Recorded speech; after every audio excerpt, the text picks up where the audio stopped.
Hey guys, welcome back to our podcast. Today we're discussing a certain painting called American Progress, and I'm here with different perspectives. We have, in no particular order, Jordan, Sophia, and Amanda. I'm going to show them this piece of art. We're going to first tell our initial thoughts, and then I'll teach them about critical race theory and community cultural wealth, and how can that tie into this particular piece of art.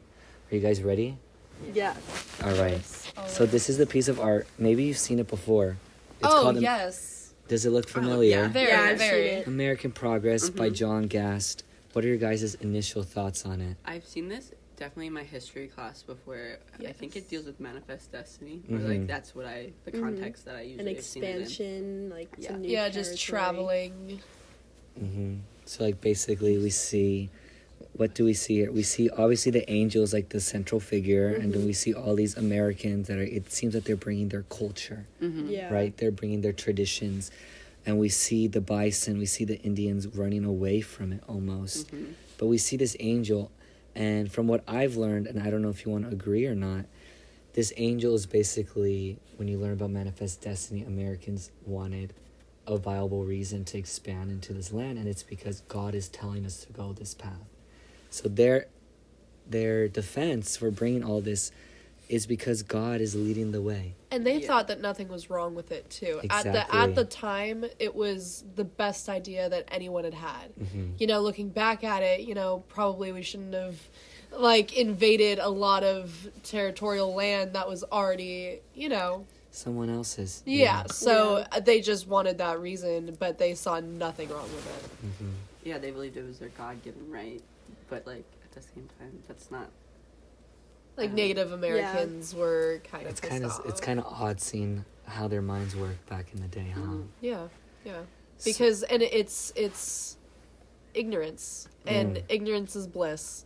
And still to this day, there's a lot of ignorance in society, no matter what time period we're in. And that was the ignorance that, you know, sparked a whole nother realm of society. Yes, Sophia, yes. So the way our professor, at least the way that ties in, is because during week 1 we talked about critical race theory. You guys have heard of it? Yes. It's the beginning to our class of Chicano studies.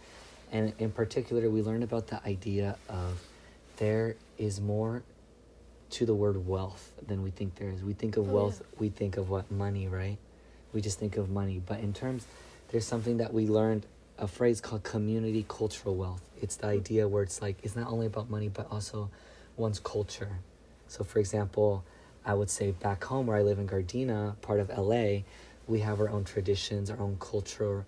And it, in a way, it's kind of like street smarts in a way of how we interact with other people because we were raised a certain way with certain traditions and stuff. And you tie that into like this painting of American Progress, we see these Indians, they have their own community cultural wealth. And what we learn is that right now in present day America, there's something called cultural capital. And cultural capital is basically the things that we think are just universally accepted. Kind of like how you would dress for an interview. Yeah. You have to look proper. You can't dress in your things you would wear in your community. You can't Let's have just say tattoos for a job interview. no tattoos, or let's just say if I was like embracing my Mexican values, I can't wear a sombrero, things that I wear around the house, or if I'm some other cultures, their regular day clothing, I can't. We have to follow this one point of view, and that's cultural capital. For what the article was discussing was created by mostly white people. Yeah. So the dominant culture has the cultural capital. Is that Yes. the idea? Okay. Cultural capital. And you could think of it a lot of ways, like, oh, you know, like, can you guys think of any other, like... Well, it's really weird to think, Examples. too, that, in my sociology class, we actually focus on a lot of things that have to do with the same ideals. Like, we, as people, go through personal discoveries or personal endeavors, like this painting is infiltrating, but not a lot of people can put it into a worldwide perspective.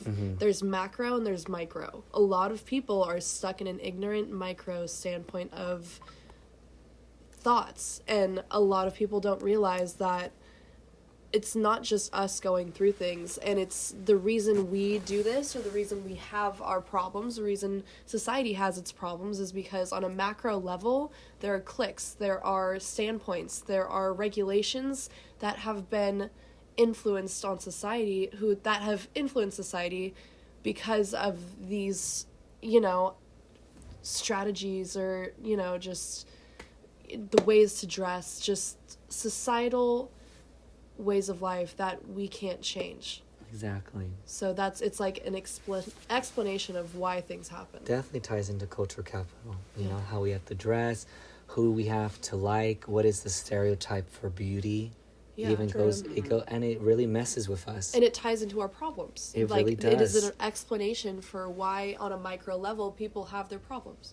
Yeah, and so in the class, the professor was discussing, okay, this is the problem, and how are people of color or immigrants dealing with this?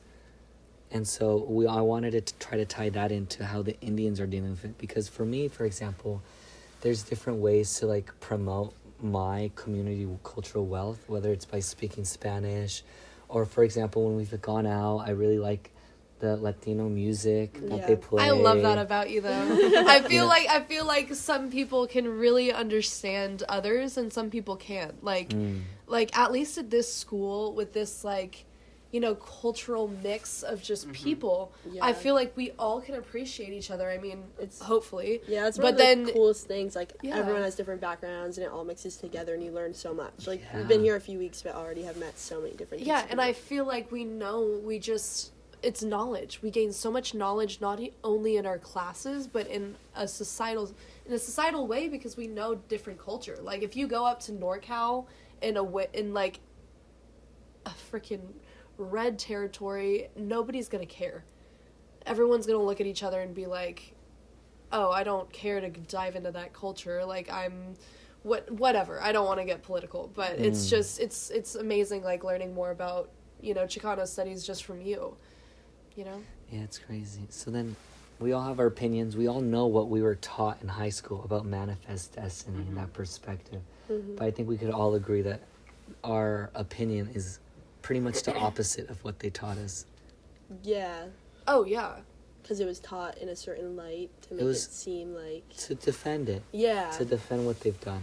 and make it seem like it was for a good reason, like it was acceptable, almost. American culture, when they teach, they don't accept their faults. I feel like actually when I learned about it, like I was shown this painting and I saw, and I was pointed out that it was wrong. Like that this was, I wasn't taught that, I wasn't.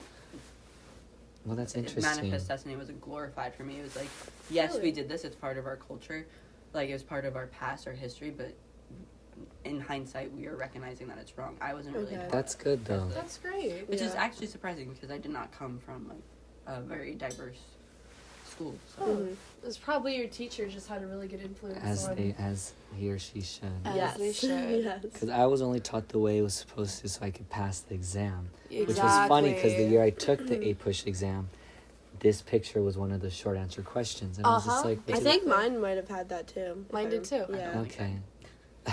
Yeah.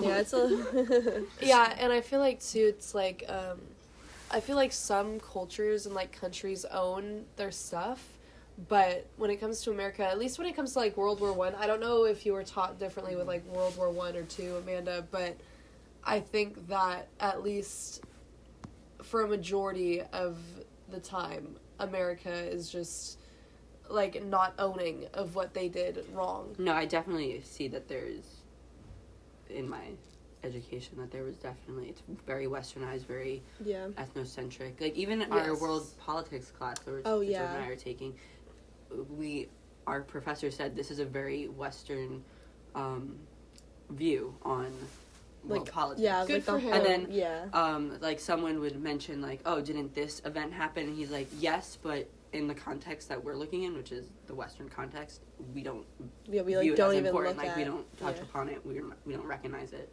Yeah.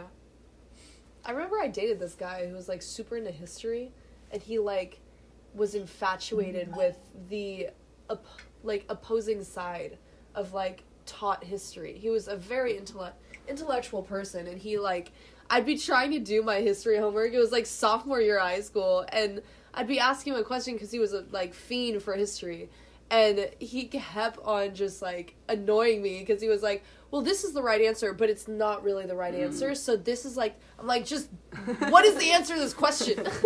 But it was cool because he had like opposing, you know, cultural developed standpoints, and it was interesting because we're not taught that. Well, I'm glad. I thank you and you, Amanda, Sophia, and Jordan, for joining me in discussing this painting, tying it into community cultural wealth. And just as we leave off, just don't forget your own community cultural wealth. We all came Heck yeah. from far away. You know, bring it, share people what you did, whether it was in Long Island, New Jersey, the Bay. Micro, macro. Exactly. We'll see you next week, guys. Please like and subscribe, and we'll see you guys.